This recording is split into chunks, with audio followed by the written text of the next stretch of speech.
Assalamualaikum Waalaikumsalam warahmatullahi wabarakatuh. Pada malam hari ini kita melaksanakan sebuah kegiatan mujahadah yang di dalam Wahidiyah ini disebut mujahadah nisfu sanah, di mana mujahadah nisfu sanah ini adalah salah satu rangkaian pengamalan sholawat Wahidiyah yang dibimbingkan oleh mu'alif Wahidiyah, yakni Mbah Yai Majid, yang dilaksanakan oleh pengamal di dalam satu provinsi, yang kebetulan pada kesempatan malam hari ini, kesempatan tahun ini ditempatkan di Kabupaten Gresik, khususnya di Kecamatan Sidayu, di mana kesempatan sebelumnya mujahadah nisfu sanah ini ada di Kabupaten Trenggalek, dan sebelumnya lagi di Kabupaten Jember, yang mana kita para pengamal Wahidiyah bersama-sama berkumpul untuk bermujahadah. Ini tujuannya hanya satu semata-mata, untuk berdebe-debe kepada Allah wa Rasulihi sallallahu alaihi wasallam sebagai bagian daripada usaha kita untuk taqarruban ilallah wa Rasulihi sallallahu alaihi wasallam. Maka di dalam perjuangan Wahidiyah melalui sholawat Wahidiyah ini yang diperjuangkan adalah soal hati para hadirin. Yang diperjuangkan adalah soal hati, karena sholawat Wahidiyah ini faedah utamanya adalah untuk ketentraman hati, untuk ketenangan jiwa, memohon kepada Allah supaya hati dibersihkan dari kotoran-kotoran yang bisa menjadi penghambat, bisa menjadi zulmah, bisa menjadi perusak keimanan kita kepada Allah Subhanahu wa ta'ala. Maka dari hati inilah yang akan mempengaruhi bagaimana tingkah kehidupan kita. Jika kita oleh Allah diberi hati yang baik, hati yang bersih, hati yang jernih, maka dengan kejernihan hati ia bisa memahami hakikat kehidupan. Maka insya Allah seseorang yang memiliki hati yang jernih, ia akan melakukan kebaikan-kebaikan. Akan tetapi sebaliknya, jika seseorang oleh Allah karena dosa-dosanya, karena maksiat-maksiatnya, sehingga hatinya ini oleh Allah dijadikan hati yang kotor, hati yang rusak, maka ini akan berpengaruh, akan berdampak dalam kehidupannya. Sebagaimana dawuh, inna fil jasadi mudghatan idza saluhat saluhal jasadu kulluhu wa idza fasadat fasadal jasadu kulluhu ala wahyal qalb.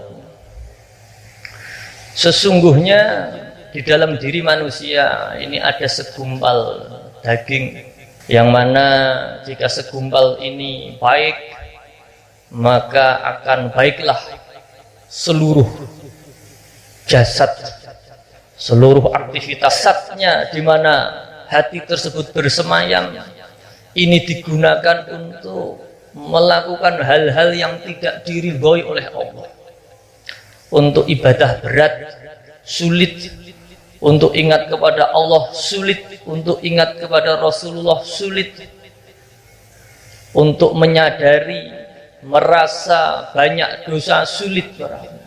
Tetapi seseorang yang hatinya bersih itu enteng para hadirin. Seseorang yang hatinya bersih itu enteng. Maka di dalam Al-Hikam didawuhkan, di antara pemberian yang Allah berikan kepada seorang hamba adalah diberi kesenangan di dalam hatinya ketika melakukan ibadah. Jadi terkadang kita sebagai orang awam ini kadang kita berandai-andai, kita berpikir, saya beribadah, saya sholat puasa, saya bersedekah, saya mujahadah, saya berzikir, bersolawat. kemudian nafsu yang ada di dalam diri kita menggoda kita, memunculkan sebuah pertanyaan. Apa balasan Allah yang diberikan atas amaliyah-amaliyah kita yang jika kita tidak waspada, pertanyaan tersebut akan menggerogoti semangat dan himmah kita untuk beribadah kepada Allah. Sehingga kita berpikir, saya sudah berdoa, saya sudah berzikir, tapi saya tidak mendapatkan balasan apa-apa. Kehidupan saya masih seperti ini saja. Saya sudah melakukan ketaatan-ketaatan, tetapi masih saja banyak kesulitan-kesulitan yang harus saya hadapi. Sehingga sedikit banyak, jika kita tidak waspada, ini bisa meruntuhkan himmah kita di dalam beribadah. Atau bahkan lebih jauh lagi, bisa menjadikan kita terputus melakukan ibadah-ibadah. Tapi dalam Al-Hikam ditekankan bahwasannya, mari kita belajar memahami dengan cara yang paling sederhana. Jika toh kita menggunakan hitung-hitungan, maka balasan dari Allah atas ibadah-ibadah kita adalah pertama, diberikannya kesempatan bagi kita untuk beribadah kepada Allah para hadirin. Jadi ketika kita beribadah, balasan dari Allah yang pertama kali adalah kesempatan untuk bisa beribadah itu sendiri, para. Karena kita manusia ini secara alamiah bawaannya males untuk beribadah, males. Maka ketika Allah memberikan satu warid kerentek untuk melakukan ibadah, itu merupakan balasan pertama kali dari Allah atas ibadah-ibadah kita. Dengan kata lain, sesungguhnya kita tidak pantas untuk menuntut balasan dari Allah, karena kehidupan yang Allah berikan kepada kita itu jauh melampaui daripada apa yang kita minta.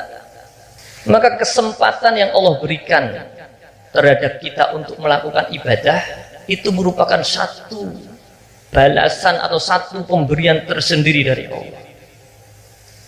Yang kedua, apalagi ketika seseorang tersebut ketika melakukan ibadah diberi rasa senang di dalam hatinya, karena rasa senang ini akan mendorong seseorang untuk lebih istiqomah di dalam melakukan aktivitasnya.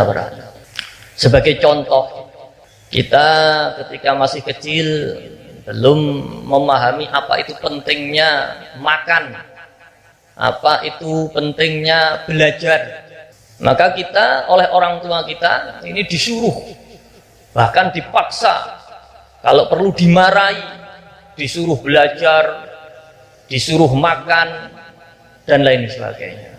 Kemudian kita berpikir, apa yang kita dapatkan dari mengikuti perintah orang tua kita?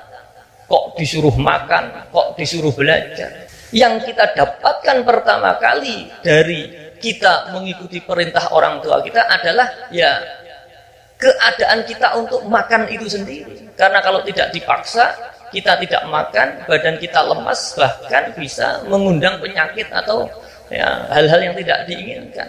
Yang kita dapatkan dari mengikuti perintah orang tua untuk belajar pertama kali adalah kita mempelajari untuk mendapatkan atau mencari ilmu.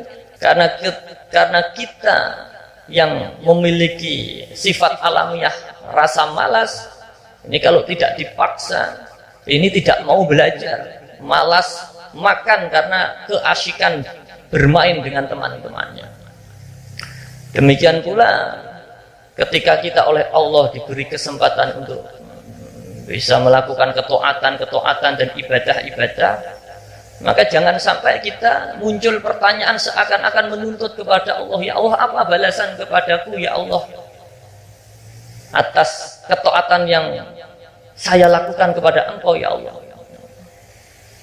Karena kesempatan yang Allah berikan untuk beribadah itu sendiri merupakan sebuah pemberian dan karunia yang luar biasa terhadap kita. Karena tidak semua manusia oleh Allah diberi kesempatan untuk beribadah kepada Allah. Yang kedua, apalagi ketika seseorang tersebut ketika beribadah oleh Allah diberi rasa senang di dalam melakukan ibadah tadi. Karena orang itu kalau melakukan pekerjaan dibarengi dengan rasa senang dan tidak dibarengi dengan rasa senang, ini akan mempengaruhi kualitas dan konsistensinya. Anak sekolah, anak pondok, ini jika dikuasai oleh hawa malesnya, sehingga dia tidak memiliki rasa senang di dalam belajar, maka ya untuk belajar rasanya berat sekali. Kualitas belajarnya menjadi rendah karena dia sulit untuk konsentrasi. Konsistensi untuk belajar juga rendah karena dia merasa terpaksa. Maka sebuah anugerah bagi seorang santri atau seorang pelajar ketika dia diberi rasa senang di dalam belajarnya, maka ini adalah anugerah tersendiri. Demikian pula ibadah-ibadah kita, ketika kita diberi oleh Allah rasa senang ketika beribadah, merasa nyaman, merasa bahagia, bahkan merasa kebahagiaan yang paling tinggi adalah ketika sholat. Dan memang seharusnya demikian, tetapi sulit untuk kita merasakan. Ini seharusnya kebahagiaan yang paling tinggi adalah ketika kita melakukan ibadah kepada Allah. Karena ibadah kepada Allah itu merupakan waktu, merupakan forum untuk bermuajahah, untuk menghadap. Waktunya seorang hamba untuk menghadap kepada Allah. Yang mana kebahagiaan yang paling hakiki adalah kebahagiaan di mana seorang hamba bertemu kepada Allah. Digambarkan kebahagiaannya seseorang hamba yang bertemu dengan kekasihnya, yakni Allah, itu melebihi kebahagiaan seseorang yang mendapatkan surga yang paling tinggi. Jadi kalau kita secara awam memahami, kalau kita ngibadah itu akan mendapatkan hadiah yang paling tinggi, hadiah yang paling besar. Ibarat kita ikut lomba 17-an, di sana ada berbagai macam hadiah, tetapi ada satu hadiah sebagai door prize istilahnya, yang nilainya paling tinggi, yang nilainya paling mahal mungkin kalau diuangkan, maka itu adalah menjadi hadiah utama. Maka jika kita analogikan demikian, ibadah-ibadah kita, ketaatan-ketaatan kita kepada Allah, itu hadiah yang paling utama, itu bukan surga yang paling tinggi, bukan. Ada yang lebih utama lagi. Ada door prize yang lebih utama. Door prize yang paling utama dari ibadahnya seseorang kepada Allah adalah dibukanya pintu hadrahnya Allah, sehingga seseorang tersebut betul-betul mendapatkan door prize, berjumpa dengan Allah Subhanahu wa Ta'ala. Saya sering menceritakan, Kanjeng Romoy Latif sering menggambarkan, mengajak, aku pengen ngejak pengamal munggah swarga. Maka jika kita pahami secara sederhana, ya kita akan mendapatkan pemahaman yang sederhana.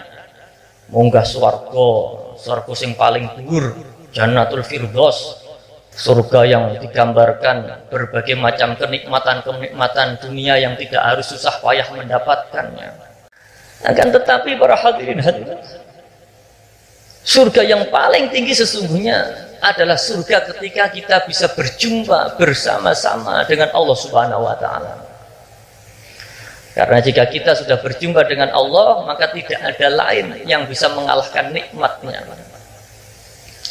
Secara sederhana, anak kecil itu suka kalau diberi hadiah mainan, diberi hadiah jajan dan lain sebagainya. Tetapi satu yang paling dinantikan seorang anak adalah berjumpa dengan orang tuanya. Anak kecil boleh lupa waktu bermain dengan teman-temannya, bermain di pasar malam dan semacamnya. Boleh lupa waktu bermain. Tetapi ia akan mencari orang tuanya. Dan ia akan merasa sedih jika harus berpisah dengan orang tuanya. Maka kebahagiaan yang paling hakiki yang dirasakan seorang anak adalah bisa bersimpuh dalam dekapan orang tuanya. Demikian pula kita berhati. Namun masalahnya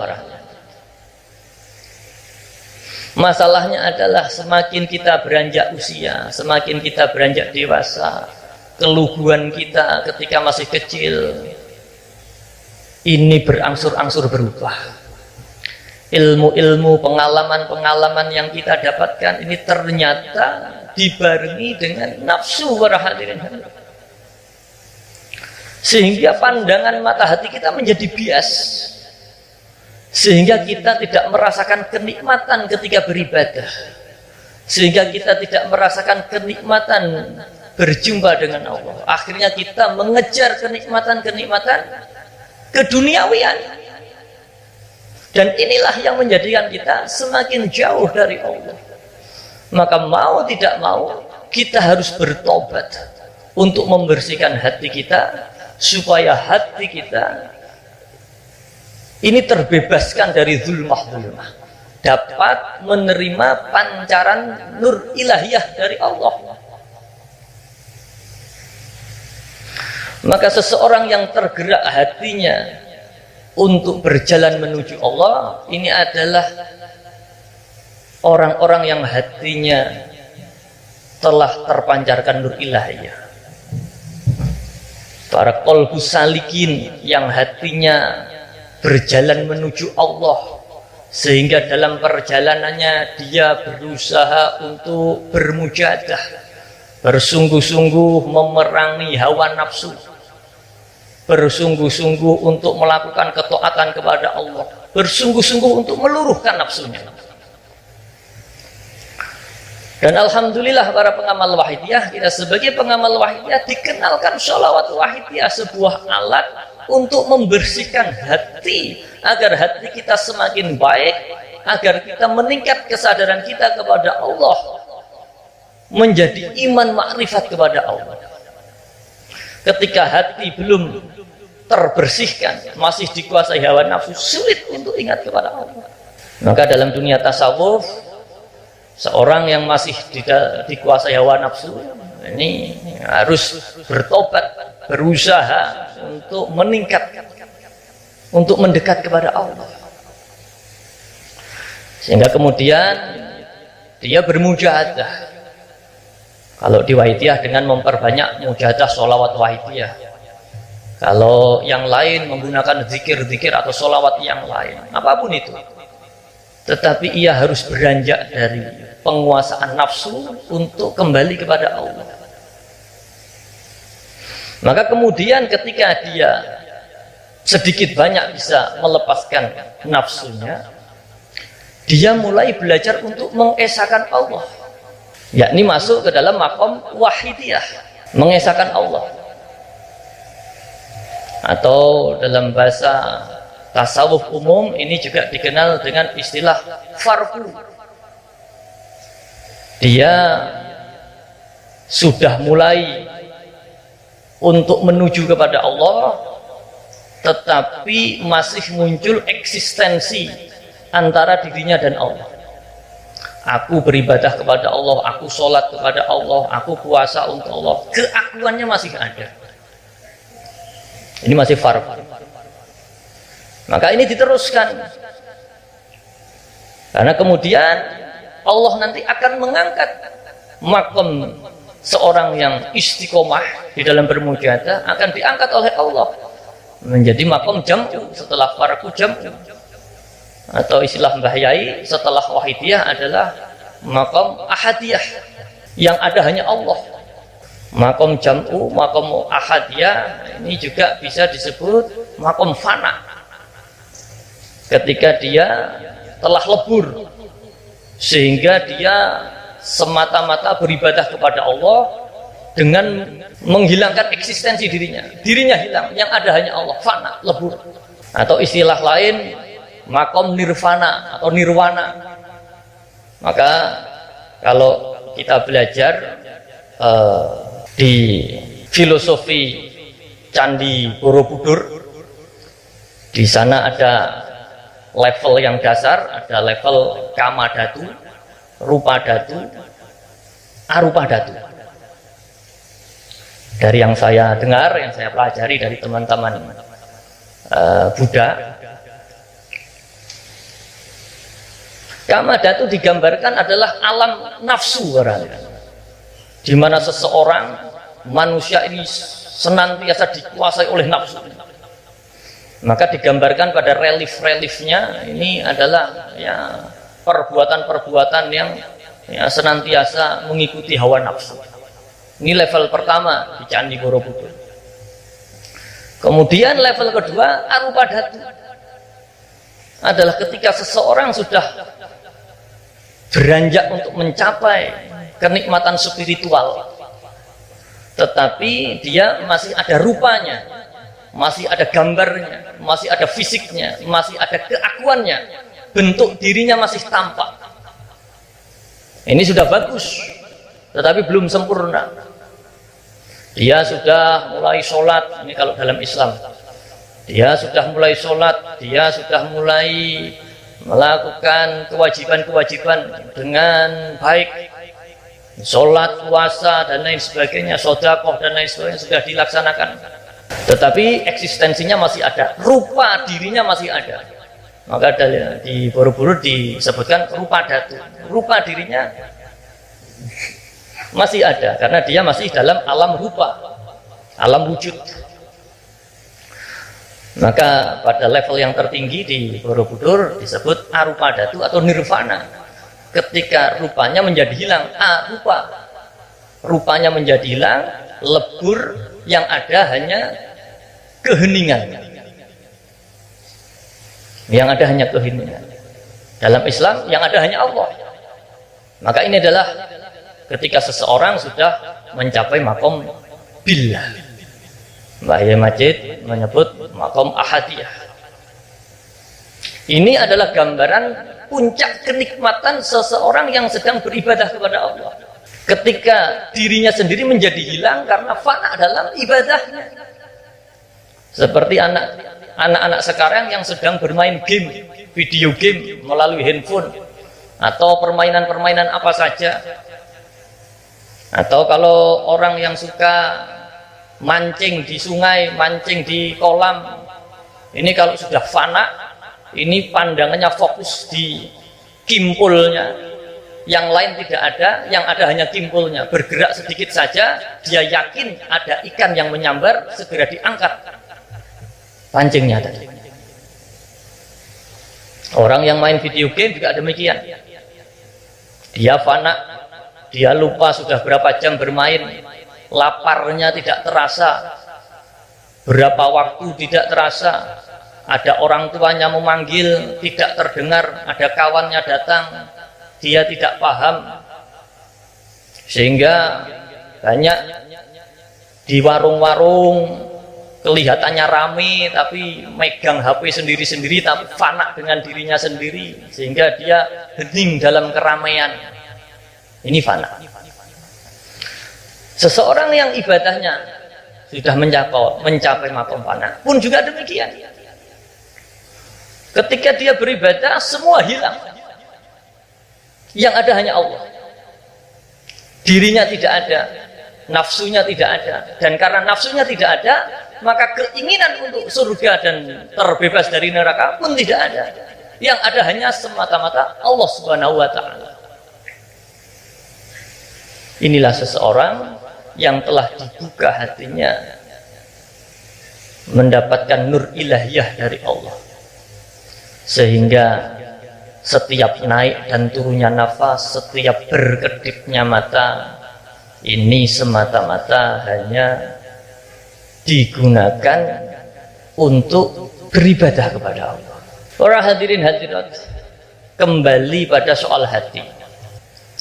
Jika tadi digambarkan di dalam jasad diri manusia ada segumpal daging, jika ini buruk, jika ini baik, baiklah semuanya, jika ini buruk, buruklah semuanya. Maka jika hatinya baik, jasadnya akan digunakan untuk melakukan aktivitas baik, dan jasad atau fisik yang melakukan aktivitas kebaikan-kebaikan akan memunculkan situasi alam, lingkungan sosial yang baik. Ketika hatinya buruk, jasadnya menjadi buruk, fisiknya melakukan kegiatan-kegiatan yang buruk. Ketika fisiknya melakukan perbuatan-perbuatan yang buruk, maka datanglah keburukan terhadap lingkungannya, terhadap alamnya, terhadap sosialnya, dan lain sebagainya. Hati ini sangat penting. Mbah Yai Majid menggambarkan beliau menggambarkan bahwasannya di dalam hati manusia ini ada dua dewan perancang. Bahasa Mbah Yai Majid begitu. Ada dua dewan perancang di dalam hati kita yang tugasnya merancang apa yang dikehendaki oleh hati kita. Dua dewan perancang bahasa Mbah Yai Majid adalah dewan perancang kebaikan dan dewan perancang keburukan.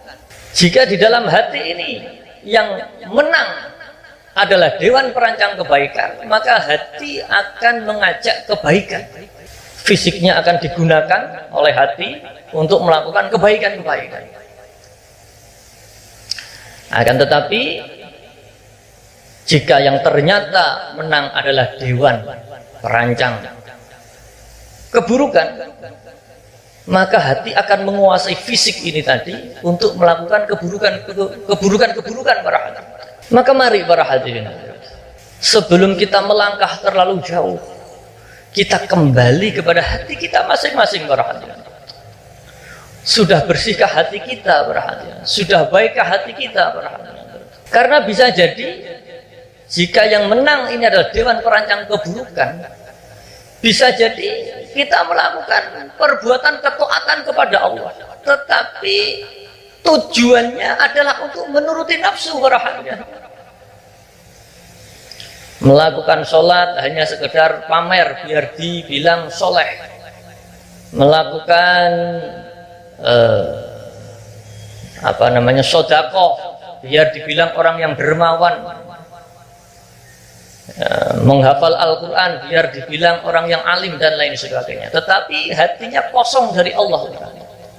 Maka kita harus senantiasa waspada terhadap diri kita, karena jika kita tidak waspada, keburukan-keburukan yang datang dari kita itu ditimpakan kepada diri kita sendiri. Keburukan-keburukan yang datangnya dari kita ini ditimpakan kepada diri kita agar supaya kita ingat dan kembali kepada Allah SWT. Maka mari kita lihat di sekitar kita, sudahkah banyak kebaikan atau justru keburukan di sekitar kita? Jika sudah banyak kebaikan, maka alhamdulillah, hal tersebut adalah nikmat dari Allah, fadl minallah. Akan tetapi jika masih banyak keburukan, jangan-jangan ini keburukan tersebut penyebabnya adalah diri pribadi kita. Maka sebagaimana situasi akhir-akhir ini para hadirin, situasi kondisi sosial yang terjadi akhir-akhir ini, di mana keadaan sempat mencekam, terjadi tindakan-tindakan pengerusakan dan lain sebagainya. Semua orang saling menyalahkan para hadirin. Semua orang saling curiga. Yang di atas curiga kepada yang di bawah curiga kepada yang di atas. Tetapi mari kita sebagai pengamal wahidah melihat kepada diri pribadi kita para hadirin. Karena kalau kita bicara negara Indonesia ini adalah sistem negara demokrasi, maka apapun pimpinan yang ada di atas itu munculnya adalah dari bawah. Jika pimpinan yang di atas ini baik, maka ini berarti masyarakatnya baik. Tetapi jika pimpinannya yang di atas ini kurang baik, ini berarti masyarakat yang di bawah kurang baik. Karena sistem demokrasi itu pimpinan dari bawah, beda dengan monarki. Kalau monarki itu dari atas. Maka jika kita ingin memperbaiki, yang pertama kali kita perbaiki adalah masyarakat kita. Yang pertama kali kita perbaiki adalah diri pribadi kita. Pengamal wahidiyah khususnya di Jawa Timur, di mana sholawat wahidiyah ini lahir di Kedunglu Kediri, yang tentunya pertama kali wahidiyah menyebar tentunya di sekitar Kediri, di wilayah Jawa Timur. Maka bisa dikatakan dalam konteks provinsi, pengamal Jawa Timur ini lebih dahulu mengamalkan wahidiyah dari pengamal-pengamal di daerah yang lain. Mari kita bangun para hadirin. melalui diri pribadi kita, keluarga kita. Jangan sampai kita para pengamal Wahidiyah yang sudah menangis sejak zaman Mbah Yai Majid, kemudian anak dan keturunan kita tidak kita kenalkan dengan Wahidiyah. Jangan sampai kita dulu merasakan bagaimana bimbingan kasih sayang dari beliau Kanjeng Romo Latif, tetapi anak dan keturunan kita terlepas dari perjuangan Wahidiyah. Para hadirin, mari kita berjuang para hadirin, berjuang untuk bangsa Indonesia yang lebih baik, berjuang untuk masyarakat yang baik, berjuang untuk perjuangan Wahidiyah, berjuang untuk keluarga kita, anak keturunan kita jami'al alamin. Para hadirin, para hadirin, saya datang di Gresik kemarin malam.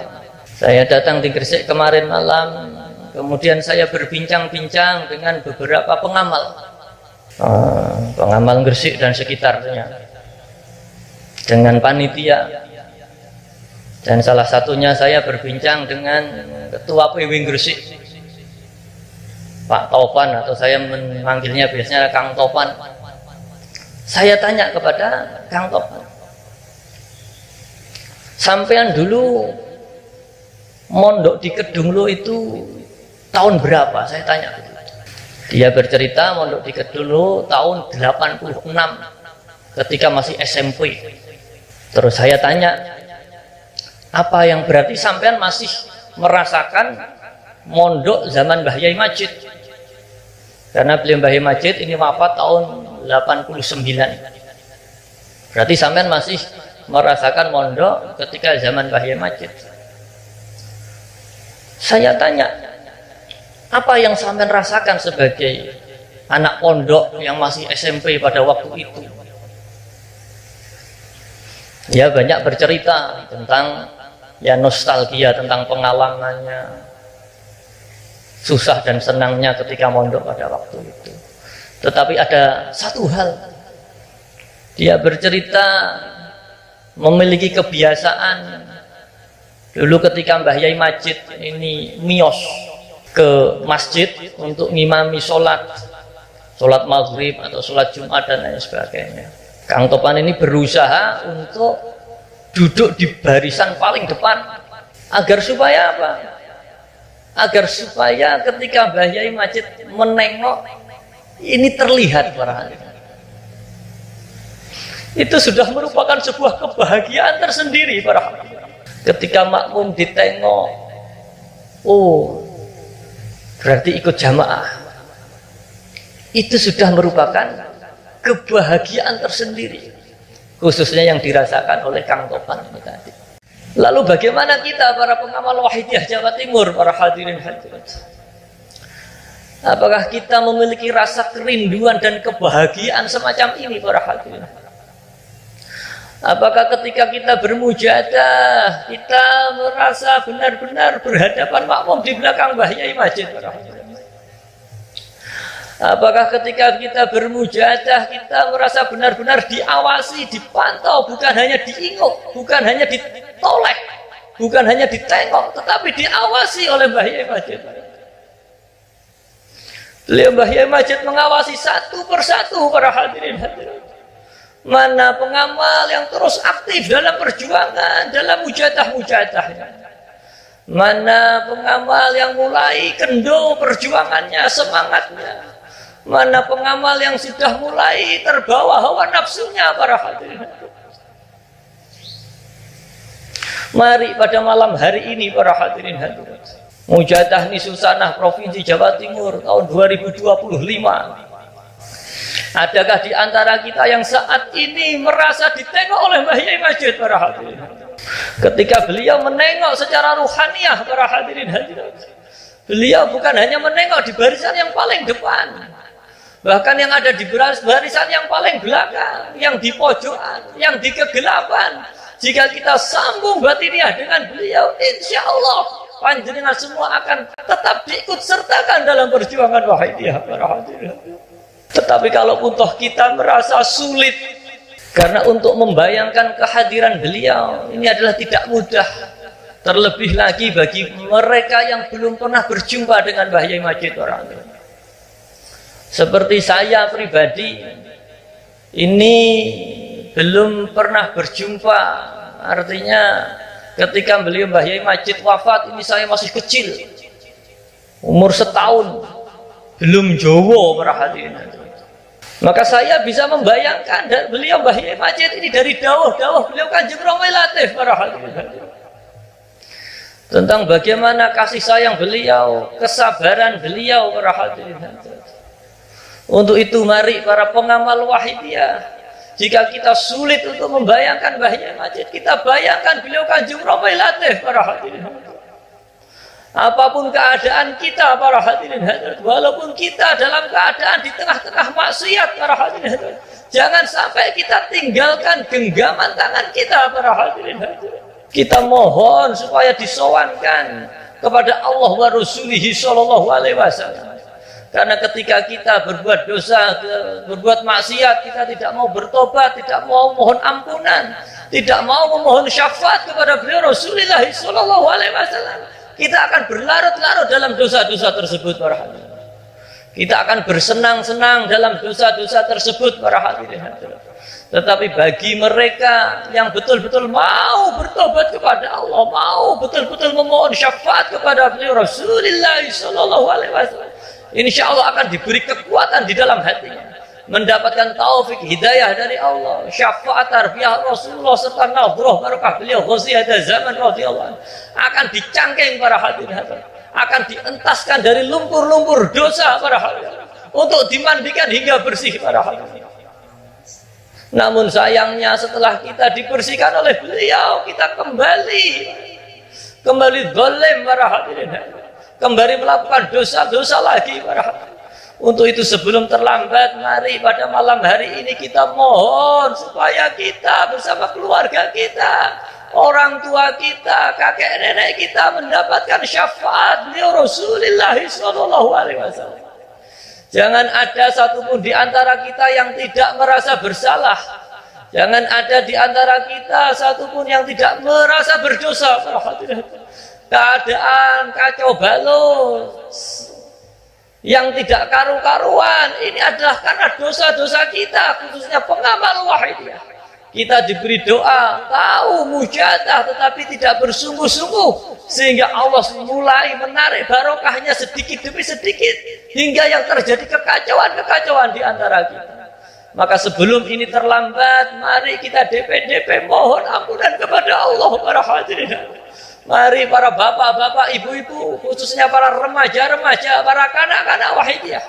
Perjuangan Wahidiyah sudah puluhan tahun para hadirin. Beliau Mbah Yai Majid mengamanahkan perjuangan Wahidiyah ini kepada kita para hadirin. Beliau Kanjeng Romi Latif mengamanahkan perjuangan Wahidiyah ini kepada kita. Jika kita gelonjong tidak tenanan, perjuangan Wahidiyah ini akan mengalami kemerosotan para hadirin. Dan itu jika itu terjadi yang disalahkan adalah kita pada hari ini para hadirin. Jika itu terjadi yang disalahkan adalah pengamal Wahidiyah. Jika itu yang terjadi yang disalahkan adalah diri saya pribadi, khususnya para hadirin. Untuk itu mari kita bersama-sama kita bayangkan para hadirin hadirat, Mbah Yai Majid hadir, Kanjeng Romi Latif rawuh para hadirin. Kita satu persatu ditengok oleh beliau untuk disowankan kepada Allah wa Rasulihi sallallahu alaihi wasallam. Jangan ada satupun pengamal yang suul adab para hadirin hadirat. Banyak pengamal, banyak orang yang ingin pergi haji, ingin pergi umroh, diantaranya agar supaya bisa sowan ke makam beliau Rasulullah sallallahu alaihi wasallam para hadirin. Akan tetapi walaupun kita diberi kesempatan untuk sowan langsung di dekat makam beliau, jika hati kita kosong dari beliau, maka kita tidak akan berjumpa dengan beliau para hadirin. Tetapi hari ini, malam ini, di Gresik, di Sidayu ini para hadirin hadirat, walaupun secara jarak kita jauh dari makam beliau, jika kita sungguh-sungguh, kita akan diraui oleh Rasulullah sallallahu alaihi wasallam para hadirin. Pertanyaannya adalah kembali kepada diri pribadi kita para hadirin.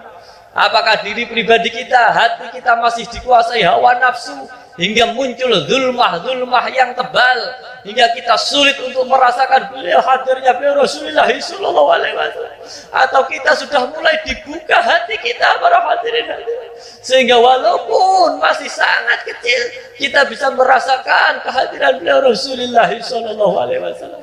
Al-Fatihah.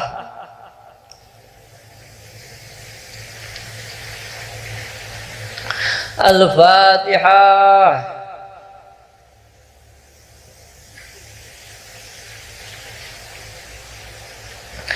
Al-Fatihah.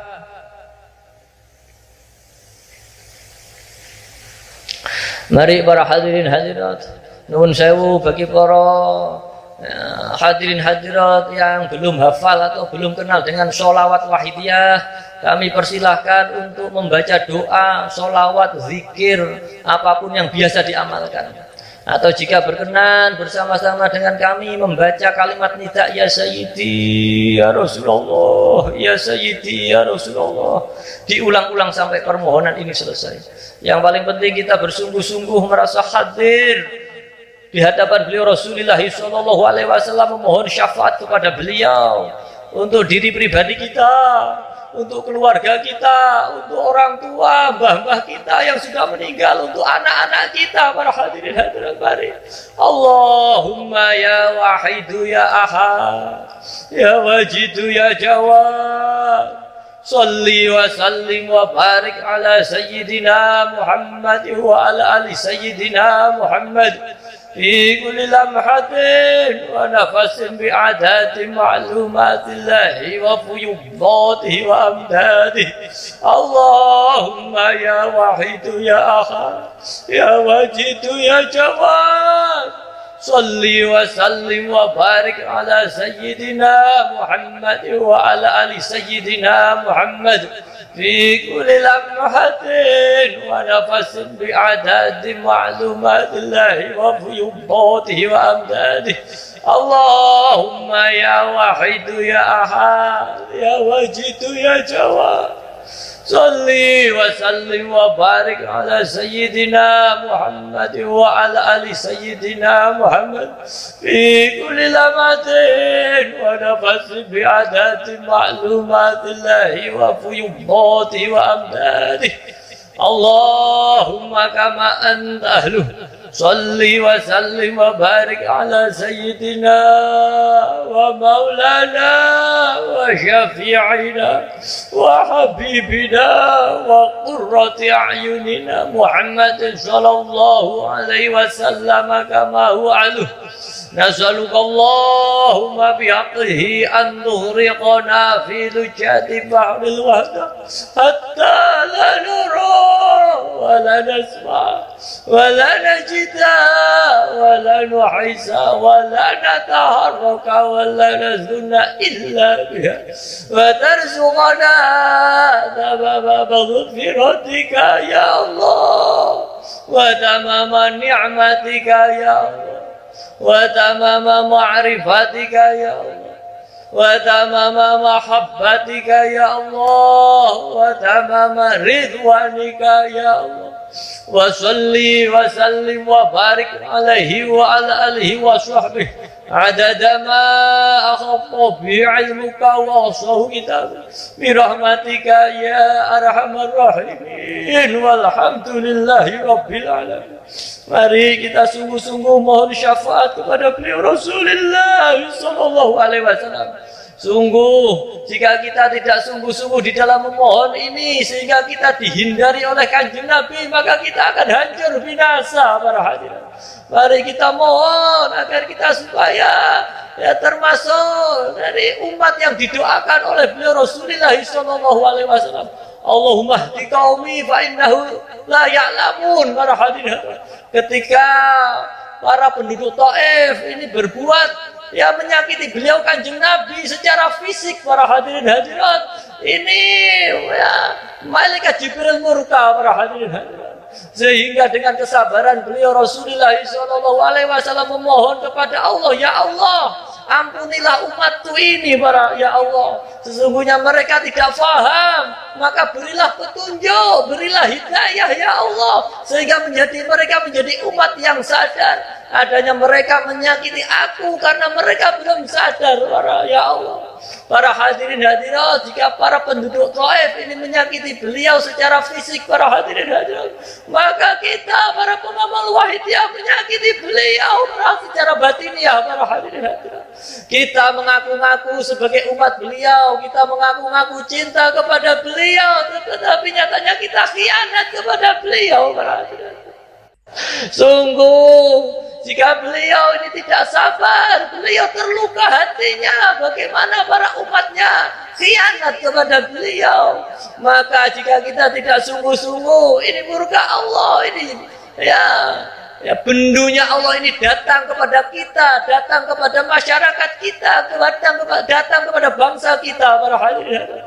Mari kita mohon ampun kepada Rasulullah sallallahu alaihi wasallam dengan bersungguh-sungguh memohon syafaat. Ya Rasulullah, syafaatilah kami, keluarga kami, masyarakat kami, syafaatilah negara kami, syafaatilah umat masyarakat jami'al alamin. Ya syafi'al khalqi salatu wassalam alaika nurul khalqi hadiyal anam wa aslahu wa rufahu adrikni faqobalam tu abada wa rabbi wa laysa li ya sayyidi siwaka fa in daruta kuntu syahsan alika ya syafi'al khalqi salatu wassalam alaika nurul khalqi hadiyal anam wa aslahu wa rufahu adrikni faqobalam tu abada wa rabbi wa laysa li ya sayyidi siwaka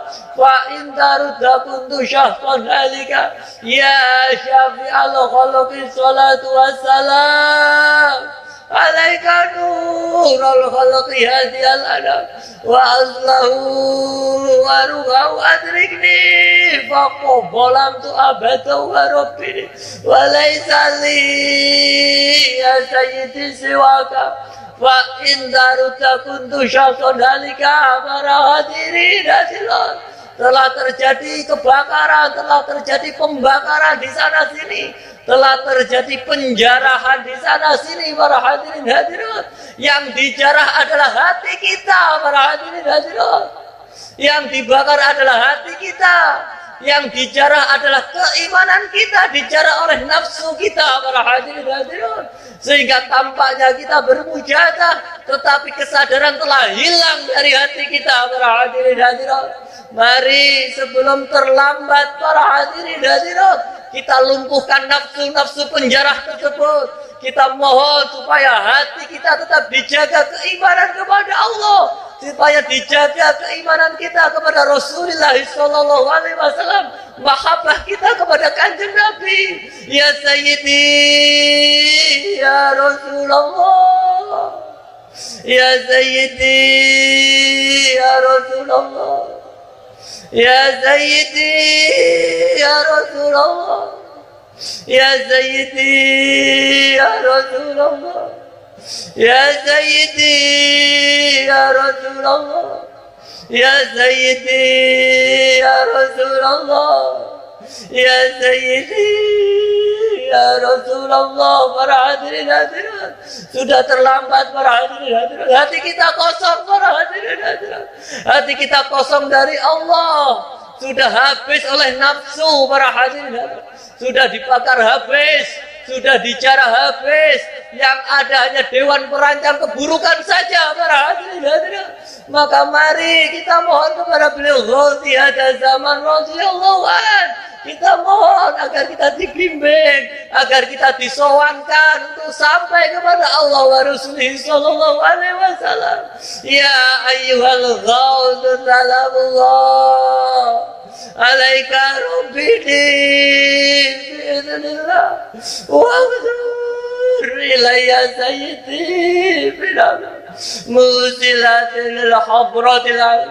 Ya ayyuhal Ghauz salamullah alaika rabbini bi'idhnillah wa'amdur ilayya sayyidi binabra musilatil al-hadratil ya ayyuhal ghawth zalamullah alaika rabbini bi'idhnillah wa'amdur ilayya sayyidi binabra musilatil al-hadratil aliyah ya syafi'al khalqi habibullah salatu alaika wa salam salatu wa salatu ilati bi baladi khudh biyadi ya sayyidi wal umar ya syafi'al khalqi habibullah salatu alaika wa salam balad wa balad khilati bi baladi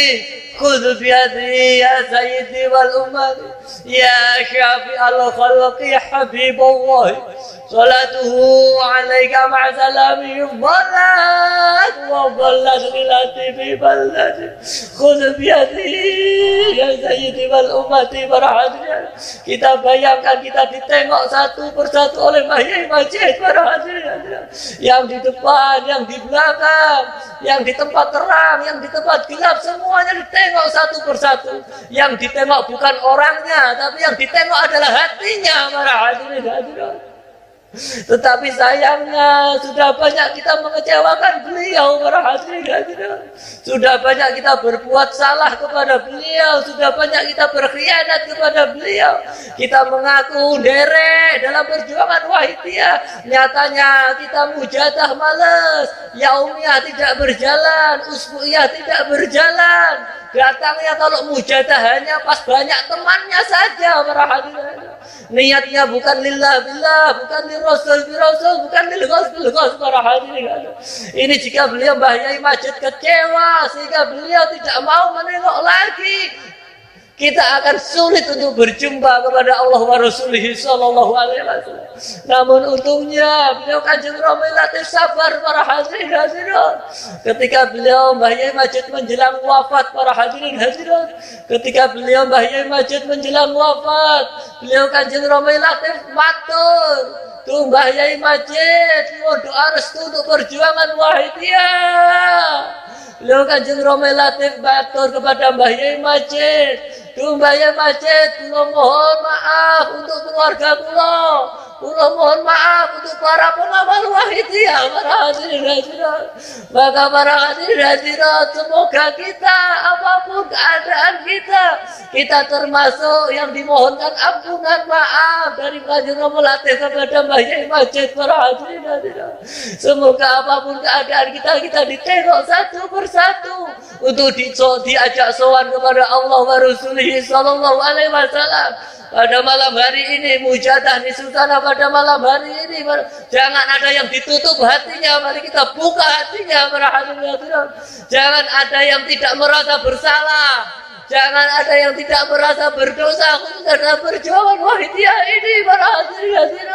Mbah Yai Majid, Kanjeng Romi Latif, derek Kanjeng Nabi satu persatu melihat para pengamal Wahidiyah. Betapa malunya Mbah Yai Majid ketika ngaturi Kanjeng Nabi. Satu persatu pengamal Wahidiyah ternyata hanya apal mujadah tapi hatinya kosong para hadirin.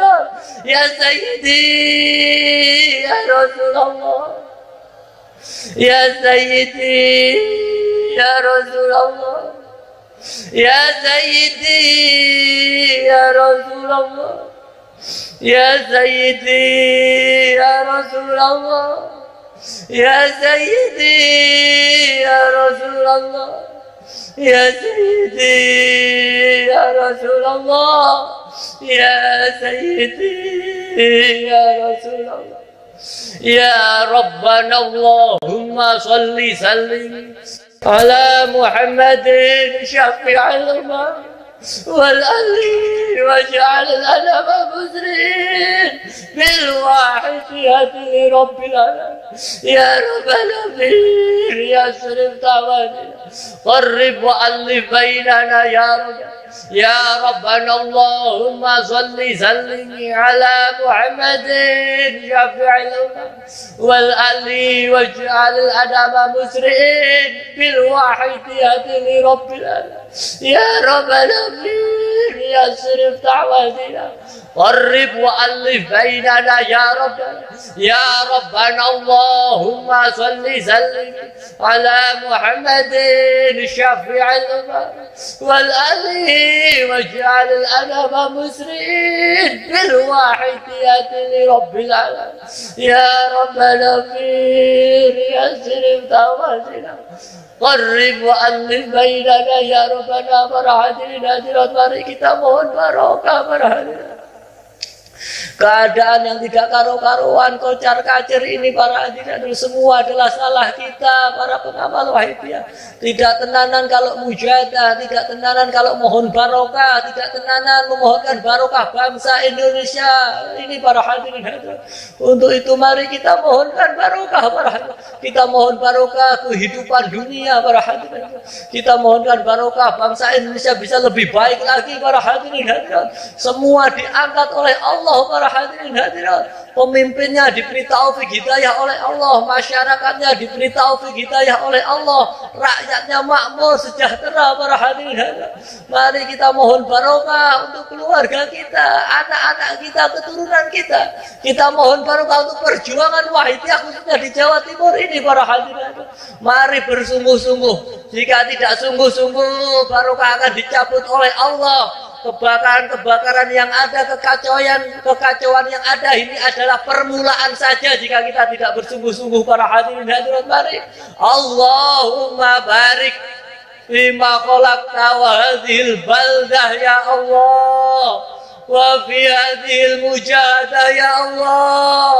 Allahumma barik fima khalaqta wa hadhil baldah ya Allah وفي هذه المجاهدة يا الله اللهم بارك فيما خلقت وهذه البلدة يا الله وفي هذه المجاهدة يا الله اللهم بارك فيما خلقت وهذه البلدة يا الله وفي هذه المجاهدة يا الله اللهم بارك فيما خلقت وهذه البلة يا الله وفي هذه المجاهدة يا الله اللهم بارك فيما خلقت وهذه البلة يا الله وفي هذه المجاهدة يا الله اللهم بارك فيما خلقت وهذه البلة يا الله وفي هذه المجاهدة يا الله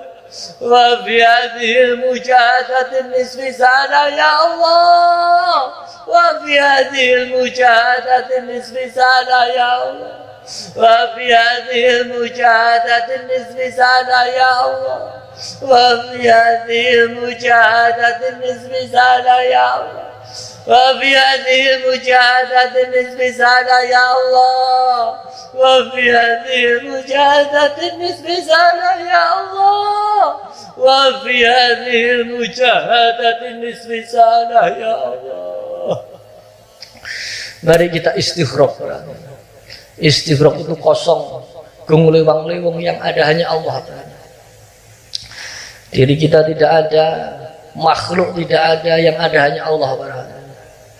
Jika kita tidak mampu untuk istighraq seorang diri para hadirin hadirat karena tebalnya nafsu-nafsu yang ada di dalam hati kita sehingga kita sulit untuk lebur para mari kita mohon dihantarkan oleh Mbah Yai Majid, mari kita mohon dihantarkan oleh Kanjeng Romo Latif untuk istighraq ini para hadirin hadirat. Istighraq.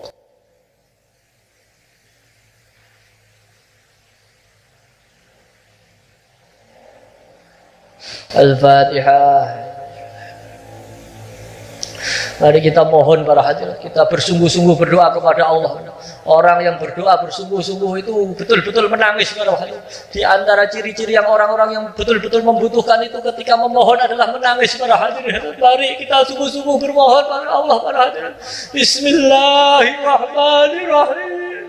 Allahumma bihaqqi ismikal azam wa bi jahi sayyidina Muhammad sallallahu alaihi wasallam wa bi barakatil khawziyat zaman wa awani wa sairi awliyaika ya Allah ya Allah ya Allah radhiyallahu ta'ala Allahumma bihaqqi ismikal azam وبجاه سيدنا محمد صلى الله عليه وسلم وببركة غوثية الزمان وعوانه وسائر أوليائك يا الله يا الله يا الله رضي الله تعالى اللهم بحق اسمك الأعظم وبجاه سيدنا محمد صلى الله عليه وسلم وببركة الغوثية الزمان وعوانه وسائر أوليائك يا الله يا الله يا الله رضي الله تعالى بلغ جميع العالمين لجعل هذا واجعل في تأثير ملك بلغ جميع العالمين لجعل هذا واجعل في تأثير ملك بلغ جميع العالمين لجعل هذا واجعل في تأثير ملك فإنك على كل شيء قدير وبالإجابة جدير فإنك على كل شيء قدير وبالإجابة جدير فإنك على كل شيء قدير وبالإجابة جدير. Mari para hadirin hadirat kita panggil umat masyarakat untuk kembali kepada Allah. Mereka para umat masyarakat ini berlarut-larut dalam nafsunya, dalam dosanya. Jika tidak segera kita panggil, mereka akan terjerumus para hadirin. Mari kita panggil semua para hadirin hadirat masyarakat jami'al alamin. Kita panggil para pejabat-pejabat, kita mohonkan supaya mendapatkan taufik kita ya Allah. Kita mohonkan masyarakat supaya menjadi masyarakat yang baik, menjadi rakyat yang baik. Kita panggil-panggil keluarga kita. Kita panggil-panggil anak kita, terutama diri pribadi kita para hadirin. Kita panggil-panggil hati kita supaya kembali kepada Allah para hadirin hadirat. Wa'firru ilallah. Wa'firru ilallah. Wa'firru ilallah. Wa'firru ilallah. Wa'firru ilallah. Wa'firru ilallah. Wa'firru ilallah. Kita mohon para hadirin, jika saking rusaknya hati kita sampai tidak bisa didandani, kita mohon untuk diganti yang baru para hadirin. Wa qul ja'al haqqu wa zahaqal batil innal batila kana zahuqa. Wa qul ja'al haqqu wa zahaqal batil innal batila kana zahuqa. Wa qul ja'al haqqu wa zahaqal batil innal batila kana zahuqa. Al-Fatihah.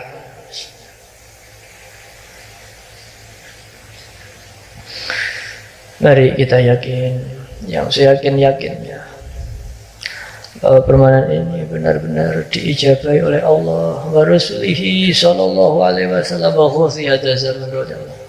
Benar-benar dibarengi jangkungan doa restu dari beliau Mbah Yai Majid dan Kanjeng Rama Latif, sehingga Mujahadah Nisusana Provinsi Jawa Timur tahun 2025 ini benar-benar membawa barokah yang sebesar-besarnya fitini wa dunya wal akhirah, membawa barokah bagi bangsa Indonesia, membawa barokah bagi Provinsi Jawa Timur, khususnya di Kabupaten Gresik ini. Semua barokahnya diangkat oleh Allah, membawa barokah bagi perjuangan Wahidiyah, sehingga perjuangan di daerah masing-masing ini diangkat oleh Allah para hadirin. Untuk itu mari kita tingkatkan mujahadah kita ketok kekuatan batiniyah kita para hadirin hadirat. Kita mohon jangkungan doa restu dari Mbah Yai, dari Kanjeng Rama relatif untuk berjuang di daerah kita masing-masing para hadirin. Untuk itu selamat berjuang di daerah panjenengan masing-masing. Nanti pulang supaya hati-hati di jalan terus bermujahadah, dan salam untuk keluarga atau pengamal wahidiyah yang mungkin tidak bisa berangkat di rumahnya masing-masing para hadirin. Ya, semoga perjuangan wahidiyah di daerah-daerah ini sesuai dengan harapan Mbah Yai mengajak umat masyarakat untuk berbondong-bondong fafirru ilallah wa rasulihi sallallahu alaihi wasallam. Para hadirin hadirat, demikian yang dapat kami sampaikan. Segala salah dan hilaf kami mohon maaf yang sebesar-besarnya. Billahi taufiq wal hidayah wa min Rasulillah sallallahu alaihi wasallam asy-syafa'ah wa tarbiyah wa min al-khawfi hadza zaman an-nadrah wal barakah. Wassalamu alaikum wa alaikunna wa rahmatullahi wa barakatuh.